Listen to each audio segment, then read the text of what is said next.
ಒಂದು ಪರಿಯೋಜನೆಯನ್ನು ದೊಡ್ಡ ಮಟ್ಟದಲ್ಲಿ ಬಹಳ ಜನರ ಒಪಿನಿಯನನ್ನು, ಅಭಿಪ್ರಾಯವನ್ನು ಸ್ವೀಕರಿಸಿ ಸಾಧಕ ಬಾಧಕಗಳನ್ನು ಲೆಕ್ಕ ಹಾಕುವಂಥದ್ದಾಗುವಾಗ ಯಾರ ಹತ್ರ ಚರ್ಚಿಸ್ತಾರೋ ಅವರು ಅಮಾತ್ಯರಾಗ್ತಾರೆ.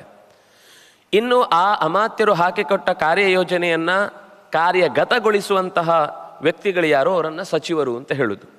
ಹಾಗಾಗಿ ಮಂಡಲದಲ್ಲಿ ಮಂತ್ರಿಗಳು ಮೊದಲೊಮ್ಮೆ ಯೋಚನೆ ಮಾಡಿರ್ತಾರೆ.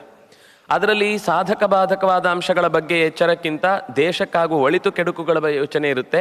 ಅದು ಹೇಳಲಿಕ್ಕಾಗುವಂಥದ್ದಲ್ಲ, ಅದು ಒಳ ಮಂಡಲ. ಎರಡನೇದಿರುತ್ತೆ, ಅದು ಎಲ್ಲರ ಮುಂದೆಯೇ ಚರ್ಚೆ ಆಗುತ್ತೆ, ಹೀಗಾಗಬೇಕು ಹಾಗಾಗಬೇಕು, ನಿರ್ಣಯ ಆಮೇಲೆ ಹೇಳುತ್ತಾರೆ.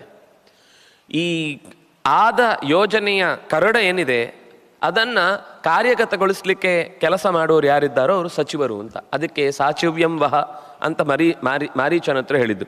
ನೀನೀಗ ಕಾರ್ಯಪ್ರವೃತ್ತಿ ಫೀಲ್ಡಲ್ಲಿ ಇಳಿದು ಕೆಲಸ ಮಾಡಬೇಕಾದವ್ ನೀನು. ಅಮಾತ್ಯರು ಫೀಲ್ಡಿಗೆ ಇಳಿಯುವುದಿಲ್ಲ, ಅವರು ಅಲ್ಲೇ ಇದ್ದು ಅವರ ಕ್ಯಾಬಿನೆಟ್ನಲ್ಲೇ ಅದಕ್ಕೆ ಬೇಕಾದಂತಹ ಸಲಹೆ ಸೂಚನೆಗಳನ್ನು ಕೊಡ್ತಾ ಇರ್ತಾರೆ. ಪ್ರಸಂಗ ಬರ್ಬೋದು, ಸಚಿವನಾಗ್ಬೋದು, ಆಗಬಾರದು ಅಂತಿಲ್ಲ, ಆದರೆ ಅಮಾತ್ಯರು ಶಬ್ದ ಬಳಸುವುದು ಅಲ್ಲಿ.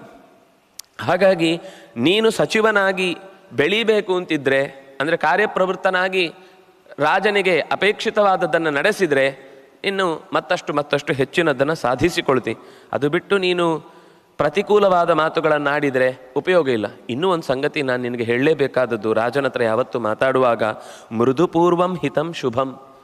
ರಾಜನ ಹತ್ರ ಮಾತಾಡುವಾಗ ನೀನು ಮಾಡಿದ್ದು ಸರಿ ಇಲ್ಲ ಅಂತ ಕಣ್ಣಿಗೆ ಕೈ ಹಾಕಿ ಯಾವತ್ತು ಮಾತಾಡ್ತೀಯೋ, ನೀನು ನಿನ್ನ ಪರಿಸ್ಥಿತಿಯಲ್ಲಿ ನೀನು ನನಗೆ ಹತ್ತಿರದವನಾದ್ರಿಂದಾಗಿ ಉಳ್ಕೊಂಡಿದ್ದಿ. ನೀನು ಬೇರೆ ಯಾರೇ ಆಗಿ ನನ್ನ ಹತ್ರ ಹೀಗೆ ಒಬ್ಬರು ಮಾತಾಡಿದರೆ ಅವರು ಎಲ್ಲಿ ನಿಂತು ಮಾತಾಡ್ತಿದ್ರು ಅಲ್ಲೇ ಅವರ ತಲೆ ಮೇಲೊಂದು ಗಿಡ ನಡೆಸ್ತಿದ್ದೆ. ಅಷ್ಟು ನನಗೆ ಕೋಪ ಬಂದಿದೆ ನಿನ್ನ ಮೇಲೆ.